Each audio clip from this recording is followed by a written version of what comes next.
Monsieur, bonsoir et bienvenue au 19h de ce 1er juin. À la une de l'actualité, décès du général-major Namous Hamidou, des suites d'une longue maladie. Le président de la République, Abdelmajid Tebboune, chef suprême des forces armées, ministre de la Défense nationale, présente ses condoléances à la famille du défunt ainsi qu'aux éléments de l'armée nationale populaire.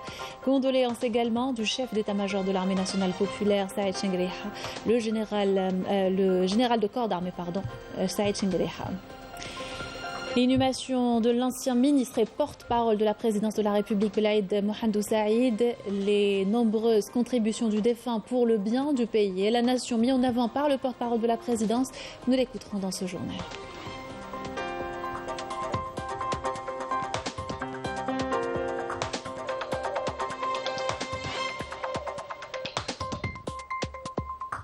Représentant le président de la République et le Premier ministre Ayman Ben Abdelrahman prend part à la réunion internationale sur l'environnement à Stockholm. Une participation en appui aux engagements de l'Algérie pour l'environnement, notamment en Afrique.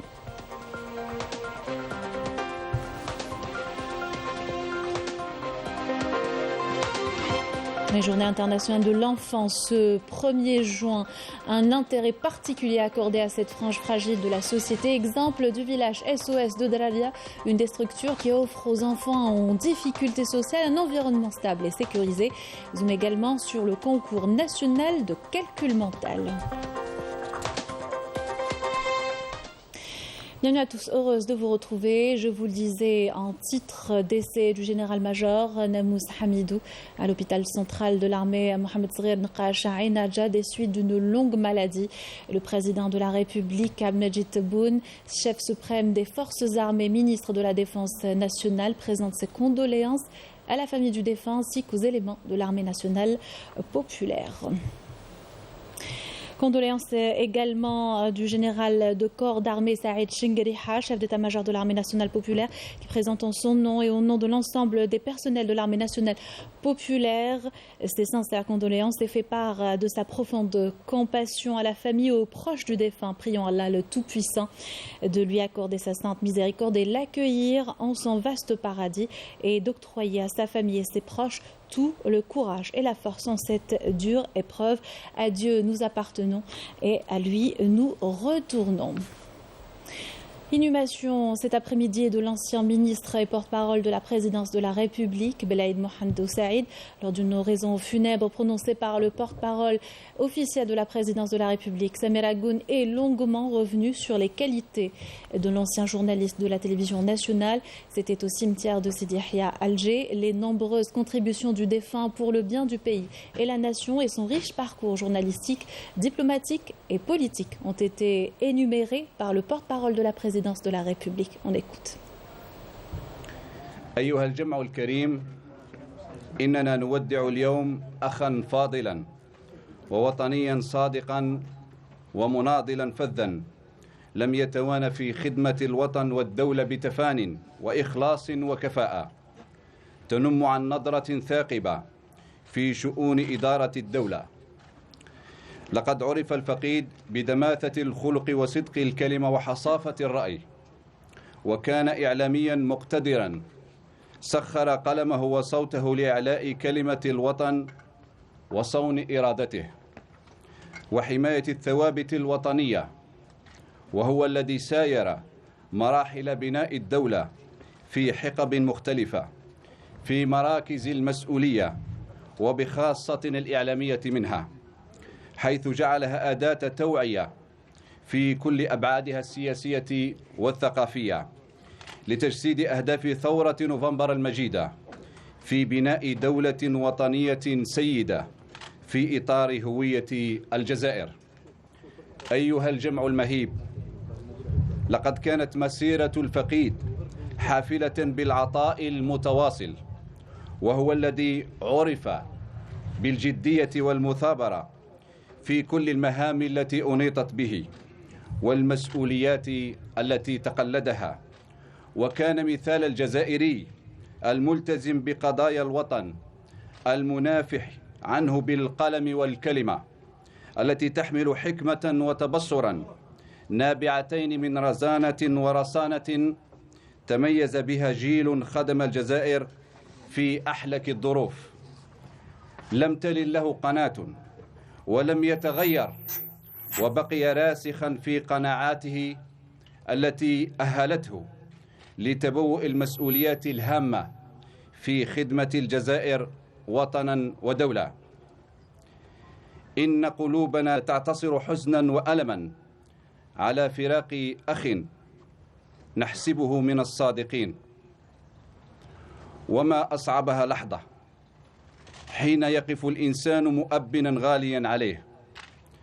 فنم قرير العين سمحند سعيد يا من صنع من حياته المهنية فسيفساء من الوظائف والمهام، بدأها صحفيا ومذيعا للأخبار، فمديرا لأم الجرائد الشعب، إلى دبلوماسي مثل الجزائر أحسن تمثيل، إلى وزير للإعلام، وظللت متساوقا مع قناعاتك حتى وأنت تمارس السياسة من خلال حزبك، واضعا مصلحة الوطن فوق كل اعتبار، ينطلق منها وينتهي إليها ولا يتردد في أي موقف يؤمن به ويراه صائبا. لذلك ولغيره كان اختيار رئيس الجمهورية السيد عبد المجيد تبون لك مسندا إليك 3 مهام حساسة قلما اجتمعت في شخص واحد: وزيرا، مستشارا، وناطقا رسميا، وكنت أهلا لذلك. إن فراقك أيها الغالي أليم، وفاجعتنا كبيرة، ومصيبتنا عظيمة، ولكن مواساتنا في قول ربنا: وبشر الصابرين الذين إذا أصابتهم مصيبة قالوا إنا لله وإنا إليه راجعون أولئك عليهم صلوات من ربهم ورحمة وأولئك هم المهتدون. Et l'enterrement de l'ancien ministre et porte-parole de la présidence de la République, Belaïd Mohamedou Saïd, a eu lieu au cimetière de Sidi Yahia, Alger, en présence de sa famille, de nombreuses personnes, en plus de personnalités politiques et du monde des médias. Pour rappel, le défunt nous a quittés hier à l'âge de 75 ans des suites d'une longue maladie.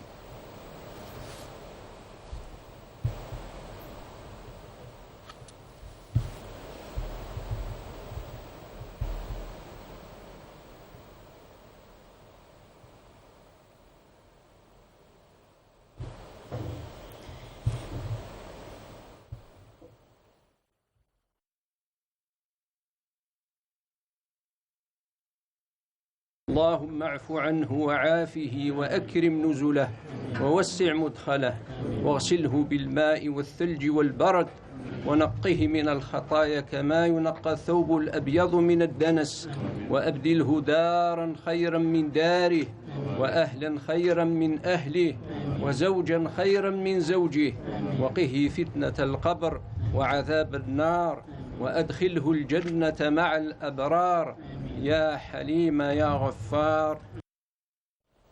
Et cette information en qualité de représentant du président de la République, Abdelmajid Tebboune, le Premier ministre, Ayman Ben Abdelrahman, prendra part les 2 et 3 juin à une réunion internationale de haut niveau sur l'environnement qui se tiendra à Stockholm en Suède sous le thème Stockholm plus 50, une planète saine pour la prospérité de toutes et tous, notre responsabilité, notre chance.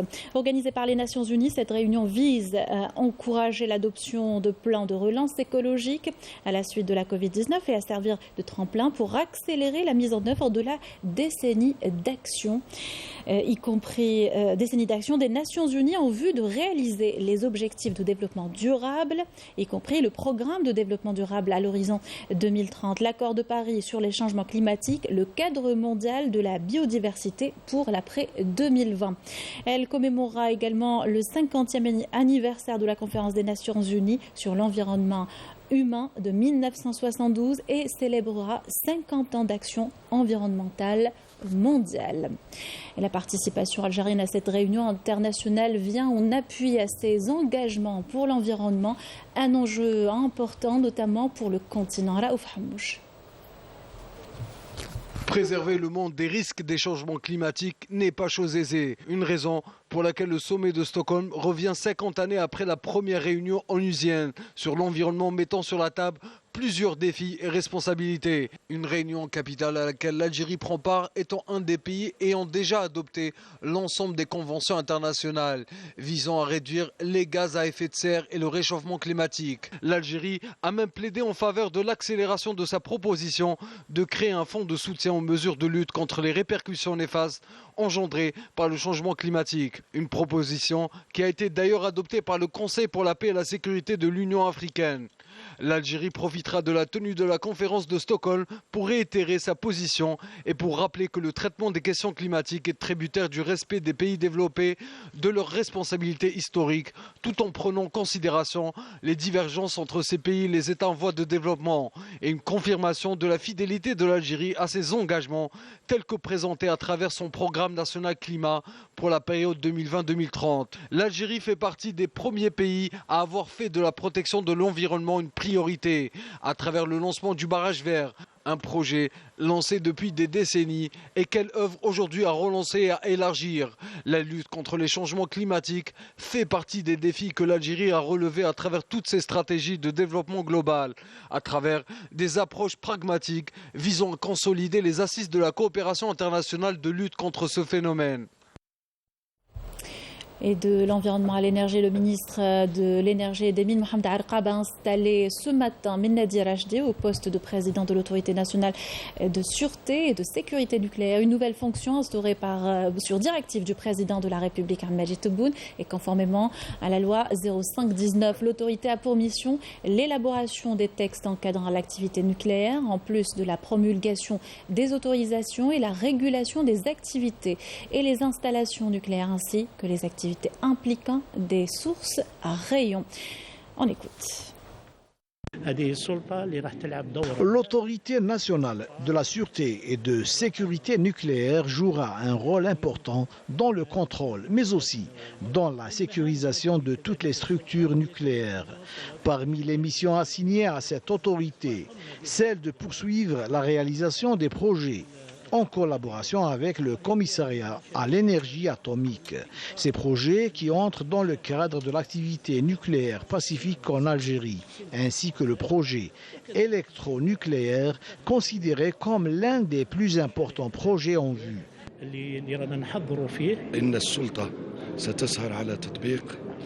Cette autorité veillera à l'application de la loi, notamment à la conformité de toutes les activités qui fonctionnent à l'énergie nucléaire et les sources de radioactivité avec les textes de loi. L'installation de cette autorité a pour principal objectif de protéger les citoyens et les biens, mais aussi l'environnement des dangers de la radioactivité et des déchets nucléaires. Journée internationale de l'enfant ce 1er juin, célébrée en Algérie à la lumière des efforts consentis et continus pour consolider les acquis en matière de protection et de promotion de l'enfance. À l'occasion, une journée d'études a été organisée par le ministère de la Culture et des Arts sous la supervision de la ministre du secteur Soraya Mouloudji et sous le thème « L'intérêt suprême de l'enfant en jeu et défis ». Une journée en présence du ministre de la Jeunesse et des Sports, Abdelrazak Sebgeg, la ministre des Relations avec le Parlement, Besma Azouar, la déléguée nationale pour la promotion des droits de l'enfant, Meriem Sharfi, des cadres de l'État et de la Sûreté, ainsi que des représentants des instances internationales. Des ateliers éducatifs et de divertissement ont été organisés à l'occasion. Exemple ce soir de l'intérêt que porte l'Algérie à l'enfance, le village SOS de Draria, une des structures qui offre aux enfants en difficulté sociale un environnement stable et sécurisé. Il leur permet de s'épanouir et de poursuivre une vie normale. Reportage de Majda Jahmoun. Au village SOS Draria, ils sont plusieurs dizaines d'enfants à être pris en charge par ce qu'on appelle des mamans SOS. Il s'agit de mères de substitution pour des enfants abandonnés ou en difficulté sociale. C'est des enfants qui sont placés par des juges des mineurs. Voilà, donc ils sont privés de famille soit momentanément, soit définitivement en fait. Et ces enfants sont accueillis dans des maisons familiales avec des mères de substitution. Ça veut dire qu'on met en place une famille d'accueil en fait pour les enfants qui ont perdu la leur. On accueille les enfants dans un foyer chaleureux avec une mère SOS et une tante qui se relaient pour apporter la joie, la sérénité et l'amour pour ces enfants. De l'amour, de la joie et de la sérénité que Soraya, maman de substitution, tente d'apporter à ses 8 protégés. Je suis là pour sauver ces enfants, pour leur donner de l'amour et pour être intégrée dans la société, qu'ils soient des citoyens nobles. Je suis très très fière de mon métier. Autour de cette aire de jeu, le village se compose de 10 maisons, toutes dotées de 5 chambres. Dans son foyer propre et bien organisé, la maman SOS Soraya s'occupe de ses enfants. Elle les nourrit, veille sur eux, mais pas que. Sa mission principale consiste à donner de l'amour à ces petits, qui parfois tentent de retrouver leur famille biologique. Une recherche menée par le village SOS Draria qui aboutit dans certains cas.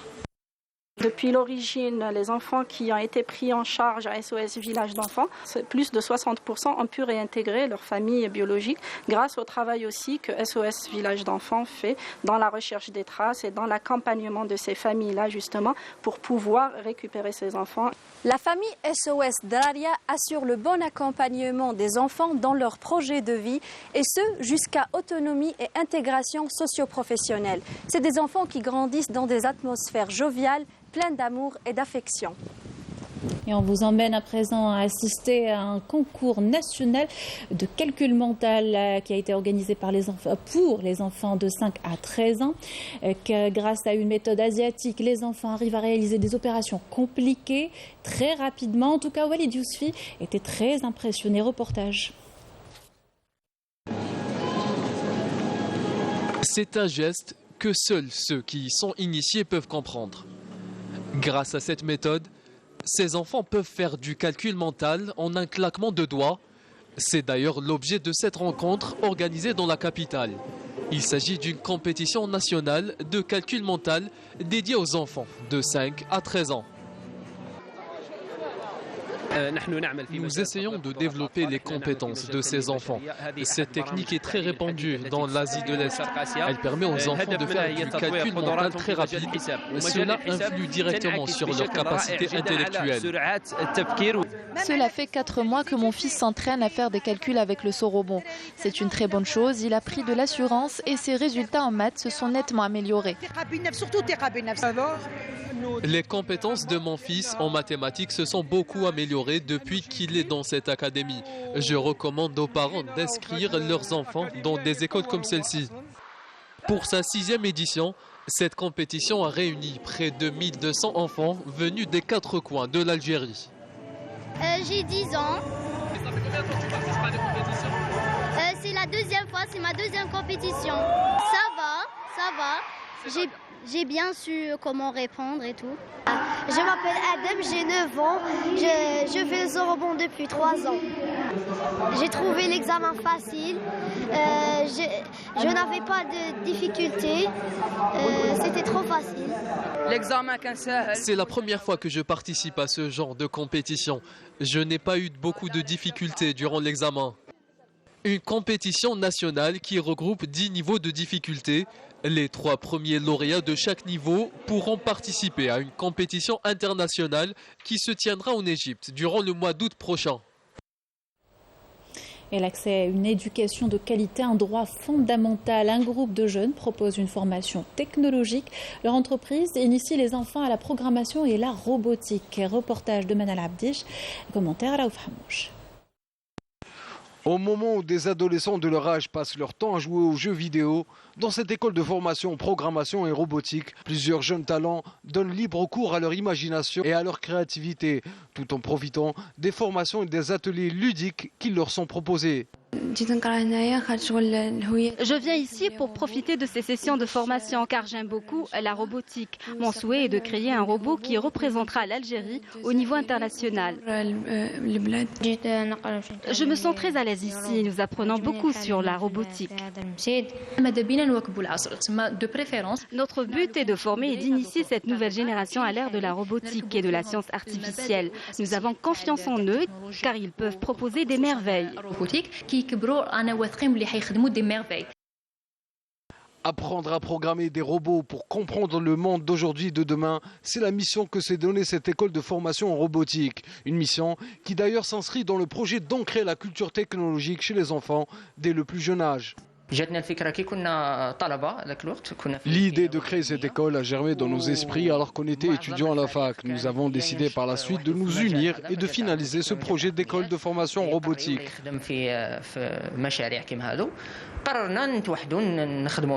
Des idées innovantes plein la tête pour des jeunes talents algériens résolument tournés vers une société de la création et du numérique. Leur nombre est impressionnant et ne cesse de croître grâce notamment à ces écoles de formation. Des adolescents ont pour rappel remporté le concours mondial de la robotique en Corée du Sud. Et toujours à l'occasion de la Journée internationale de l'enfant, la présidente du Croissant Rouge algérien Ibtissam Hablaoui a effectué une sortie aux hôpitaux d'Alger. Elle a procédé à la distribution de cadeaux et de jouets aux enfants malades. La présidente du CRA a renouvelé le soutien du Croissant Rouge aux franges fragiles ayant besoin d'aide morale et matérielle.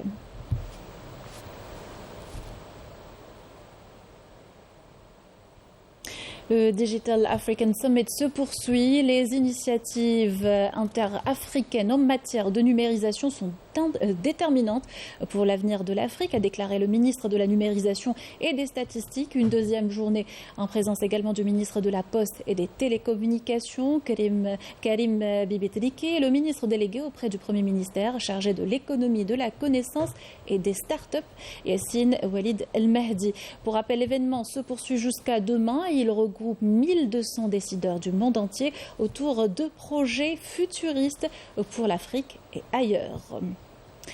L'approche de la saison estivale, trouver un hôtel peut plutôt s'avérer un véritable casse-tête pour certains. Plusieurs plateformes de réservation en ligne ont vu le jour ces dernières années.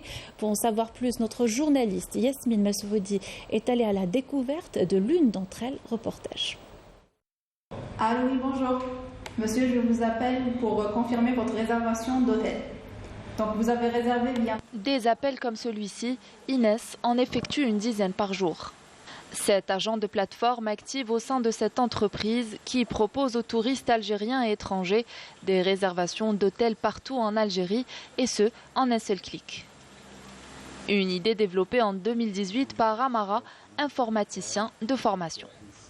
Aujourd'hui, après 2 ans d'investissement, on couvre plus de 38 villes d'Algérie. Ça veut dire depuis vraiment chez vous, sur un simple smartphone qui est dans votre poche, vous pouvez réserver dans 38 villes d'Algérie. C'est la première fois. Et on a vraiment une catégorie d'hôtels diverses, de différentes bourses. Un secteur en plein essor qui attire de plus en plus de clients. Cette agence propose des services selon les budgets des touristes. Différents modes de paiement sont mis à leur disposition. On peut payer par CIB, par Dahabia, mais aussi par toutes les cartes Visa, Mastercard internationales. Un choix qui permet de faciliter aux touristes les transactions bancaires et de promouvoir le tourisme en Algérie.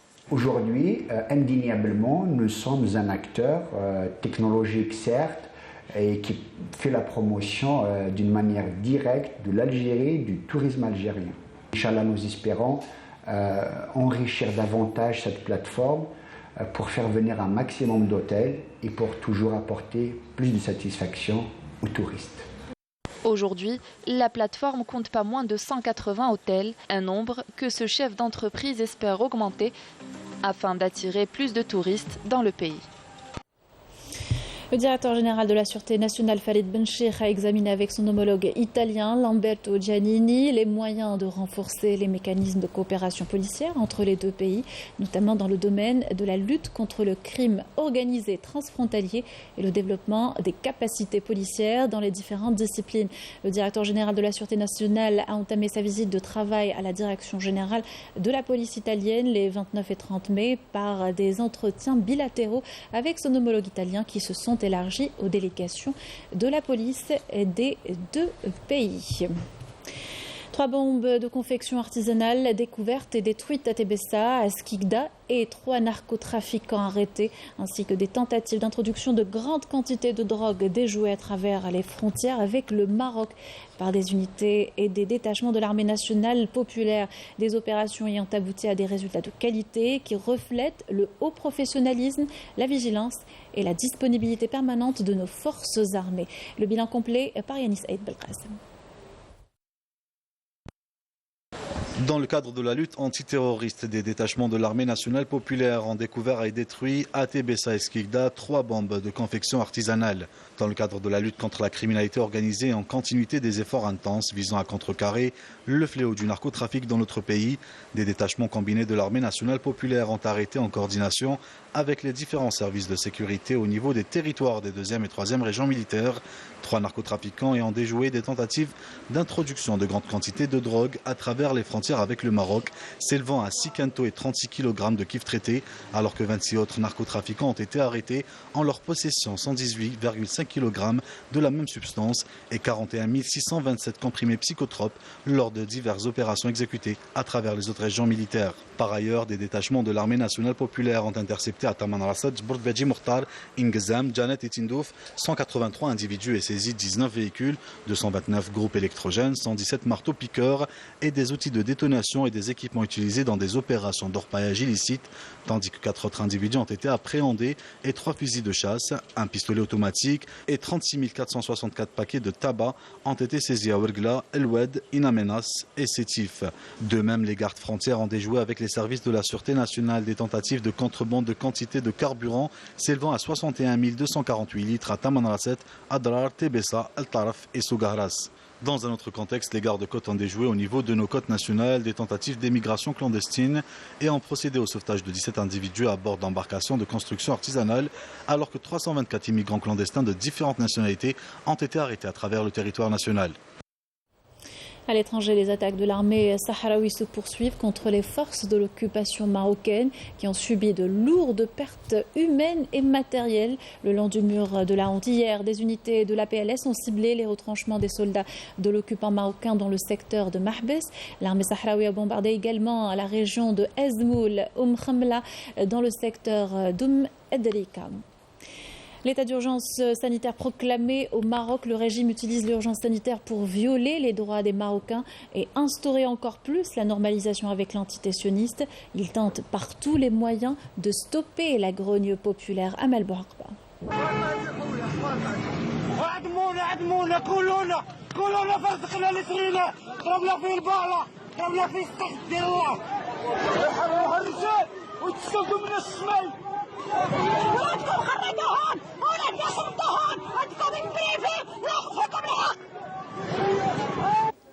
Décidément, le régime du Marzen n'est pas ses maîtres dans l'art de la diversion, usant de tous les moyens pour couvrir les violations quotidiennes des droits de l'homme. Selon l'Association marocaine des droits de l'homme, le Marzen utilise l'état d'urgence sanitaire comme couverture juridique pour consolider la normalisation de ses relations avec l'entité sioniste et museler toutes les voix discordantes critiquant le gouvernement et la politique du monarque au règne controversé. Dans un communiqué final de son bureau national, réuni en session extraordinaire, cette association condamne énergiquement les graves violations des droits de l'homme, notamment après l'interdiction de la marche grandiose à laquelle a appelé le Front social marocain dimanche dernier, et ce pour protester contre la flambée des prix. Tout en assurant son soutien indéfectible au Front social marocain et à son combat légitime, l'Association marocaine des droits de l'homme a dénoncé l'escalade de la violence contre les citoyens pacifiques et l'usage de la répression d'une manière honteuse et humiliante, ainsi que l'arrestation arbitraire des manifestants et des étudiants. L'association condamne les pratiques scandaleuses du régime du Marzane qui maintient l'état d'urgence sanitaire pour masquer ses agissements et ses atteintes aux droits humains. L'Association marocaine des droits de l'homme affiche ainsi son indignation quant à la montée en puissance des pratiques répressives au Maroc, au moment où le régime du Marzane s'est allié à l'entité sioniste, faisant la sourde oreille aux agressions sionistes dans les territoires palestiniens occupés. Et la répression des Marocains qui protestent pacifiquement est systématique. Les forces du Marzane font usage de la violence et de toutes les manœuvres possibles face aux manifestants. Ces derniers sortent pour réclamer des droits légitimes et fondamentaux. Amel Bouarkba. C'est un régime prêt à tout pour museler le mouvement de protestation marocain qui réclame une vie digne dans un pays miné par de multiples fléaux sociaux et qui s'est transformé depuis longtemps en narco-État, menaçant la stabilité de toute la région. Selon des observateurs, le Maroc a même dépassé le modèle de narco-dépendance de certains pays de l'Amérique latine et ne tient désormais sa fragile survie que grâce à sa narco-économie. Le Marzane s'illustre par une politique coercitive et ces images sont devenues quasi quotidiennes. Les Marocains qui ont à nouveau investi la rue pour exprimer pacifiquement leur désarroi et dénoncer la cherté scandaleuse de la vie, les restrictions des libertés et la normalisation avec l'entité sioniste ont été violemment réprimées par l'appareil sécuritaire du Marzane. Une répression féroce qui a fait plusieurs blessés parmi les manifestants qui n'avaient pour seul tort que d'avoir revendiqué le droit à une vie décente. Le régime du Marzane, qui veut coûte que coûte réduire au silence les manifestants, n'hésite pas à user de tous les moyens en instrumentalisant son armée pour piétiner son peuple et bafouer ses droits. Il faut dire que la longue série de trahisons et de conspirations du trône contestées n'est plus qu'un secret de polichinelle, témoignant de la perfidie d'un régime qui a tourné le dos à son peuple pour servir ses propres intérêts. Les faits historiques accablent le Marzane et son armée qui semble s'être rangée aux côtés de la monarchie. Mais malgré la répression féroce actionnée par le régime du Marzane, les Marocains plongés dans la précarité sont bel et bien déterminés à poursuivre leur combat engagé dans un mouvement populaire de longue haleine. Rien ne semble en effet les arrêter. Ils comptent ainsi maintenir la pression. Une grève nationale dans le secteur de l'enseignement supérieur est annoncée à partir du 7 juin prochain. Un mouvement qui s'inscrit dans le cycle de protestation entamé il y a quelque temps par les professeurs et chercheurs contre le refus du dialogue par la tutelle avec le bureau national du syndicat du secteur. La grogne populaire n'est pas près de s'apaiser. D'autres actions de protestation sont également prévues dans plusieurs secteurs d'activité. Et on arrive au sport et votre rendez-vous méditerranéen par Saïd Flak. Saïd, bonsoir. Bonsoir Sabrina, amis sportifs, bonsoir, ravi de vous retrouver pour un nouveau numéro du rendez-vous méditerranéen. Jingle et revient.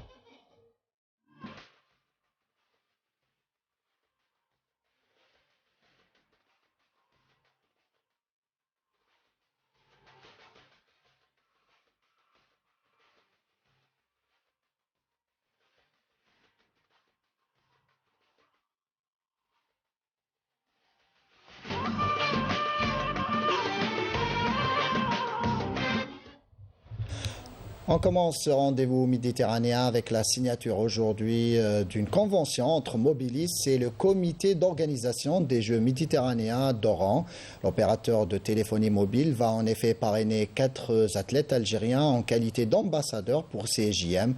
Un soutien financier dont l'objectif est de garantir le succès de leur participation à ces Jeux et de hisser tout haut les couleurs nationales. Yanis Aït Belkacem. Le comité d'organisation des Jeux méditerranéens et l'opérateur téléphonique Mobilis ont signé une convention de coopération pour parrainer 4 athlètes algériens en qualité d'ambassadeurs pour les Jeux méditerranéens. Il s'agit de la boxeuse Iman Khalif, l'athlète Gouamed Mohamed Ali et le lutteur Azar Bachir. Un soutien qui permettra à nos athlètes de mieux se préparer pour les JM. C'est une bonne chose pour les athlètes, ça va nous permettre de nous préparer dans les meilleures conditions, j'espère qu'on sera à la hauteur. Être parrainé par une importante entreprise nationale est un soutien solide qui nous permettra de bien nous préparer pour les Jeux Olympiques de Paris en 2024. Le partenariat avec Mobilis nous permettra de mieux nous préparer pour ces Jeux méditerranéens et les Jeux Olympiques prévus en 2024 à Paris. Nous espérons être à la hauteur pour représenter l'Algérie.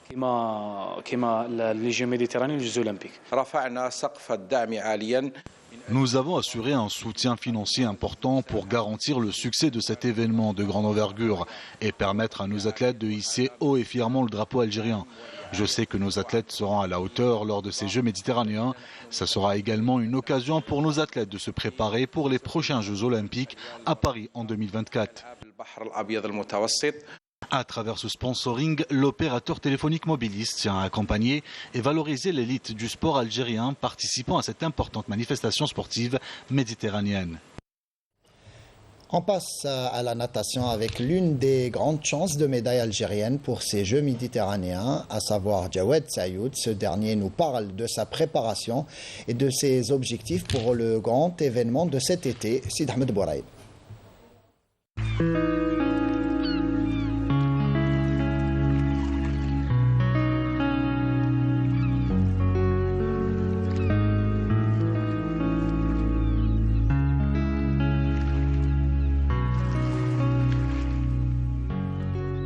Bon, déjà تعلمت نعوم لهنا في الجزائر في قسنطينة في لابيسين تاعي كريبس.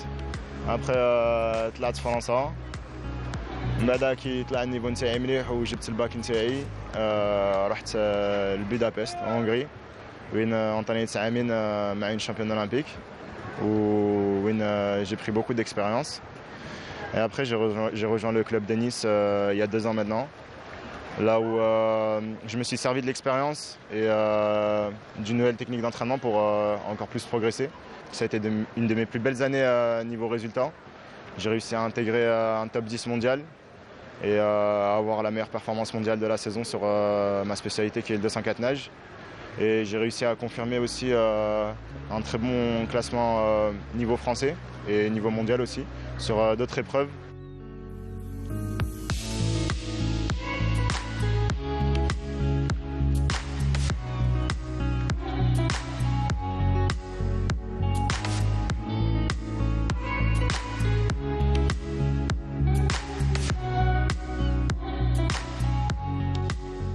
بون كي انطونيت مع كاتينكا عامين تعلمت بزاف من عندها باسكو مدت لي ليكسبيريونس نتاعها و سورتو شفتها كي دارت 2 تيتر مونديو وشفت كيفاه كانت بريباري لي كومبيتيسيون نتاعها كيفاه كانت تنطريني تعلمت كيفاه نقدروا نجيريو لا بريسيون كيفاه نقدروا نوصلوا لي كومبيتيسيون واجدين. لازم ترقد لازم تبقى في الدار لازم دير حاجه اخرى لازم ما تبقاش ديما راسك كي تنطريني الصباح ساعتين كي تخرج من لونطرينمون مهما درت في لونطرينمون لازم تعدي لحاجه اخرى. تسمى كي تخرج من البسام ما تزيدش تحكي على الناتاسيون حتى تولي لونطرينمون تاع العشيه باسكو حنا نونطرينيو 2 fois par jour بي كوتيديان و سي تري امبورطون تعدي لحاجه اخرى باسكو كنت تبقى في لونطرينمون تاع الصباح قلت ما عملتش مليح ولا عملت مليح العشيه نقدر نرولاشي نقدر ما تقدرش بروغريسي. لازم فريمون تكون عندك لازم تكون دير لا بار دي شوز.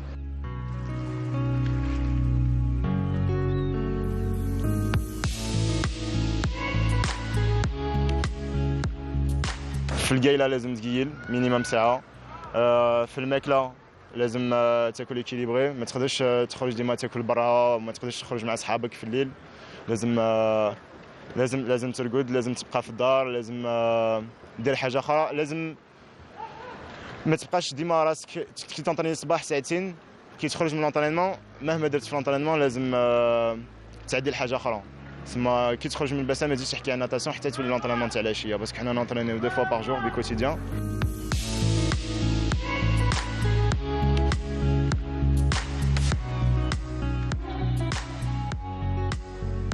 بصح l'objectif premier نتاعي c'est de rester concentré sur ma préparation et de surtout rien changer. C'est très compliqué parce que صح وهران في الجزائر وكي تعود جزائري Peut-être pour certains athlètes une pression en plus. Maintenant, pour moi, ça va être juste de donner le meilleur de moi-même, d'essayer d'obtenir les meilleurs résultats et de classer mon pays au meilleur rang possible.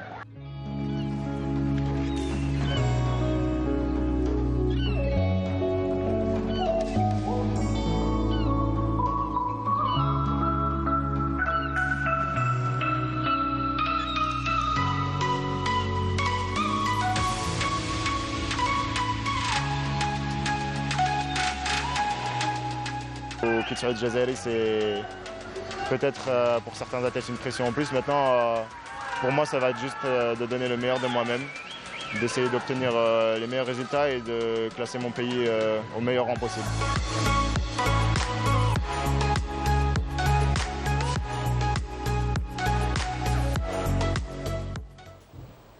À Oran, El Bahia qui est sur le point donc d'accueillir les JM qui interviennent en pleine saison estivale.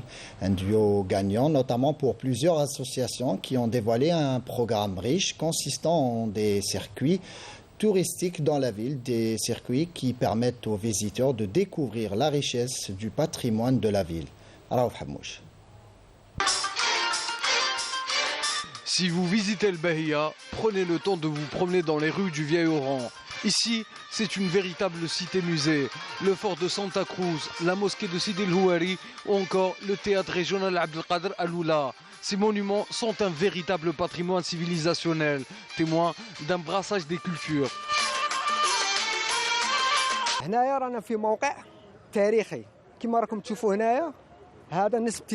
Comme vous pouvez le voir, ici nous sommes devant le monument de Sidi Ibrahim.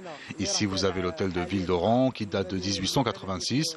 De l'autre côté vous avez le théâtre régional Abdelkader Al-Oula construit en 1907.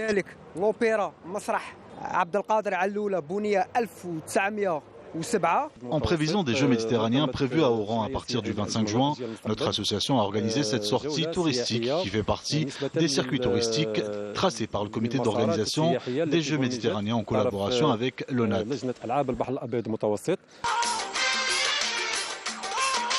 Oran, une ville touristique par excellence, une wilaya qui attire de nombreux touristes durant la saison estivale.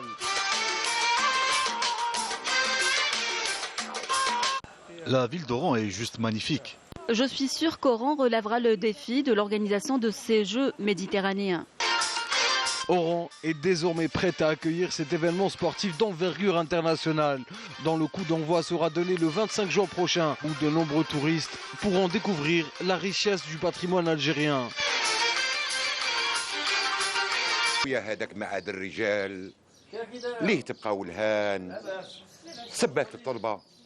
سبلت الطلبة وسيدي بلال طريق السيارة دلالات كانوا في كل مكان.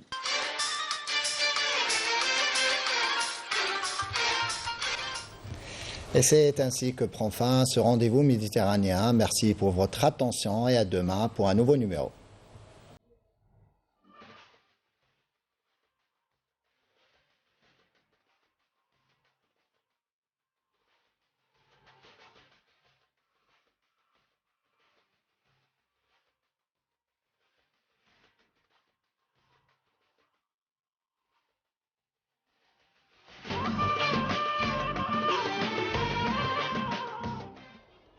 Merci Saïd Fellak pour toutes ces précisions. Merci Madame, Monsieur pour votre attention. Demain vous retrouverez Sarah Delbel pour un nouveau rendez-vous méditerranéen. Ce sera au journal de 19h. Quant à moi, je vous souhaite une excellente soirée sur Canal Algérie.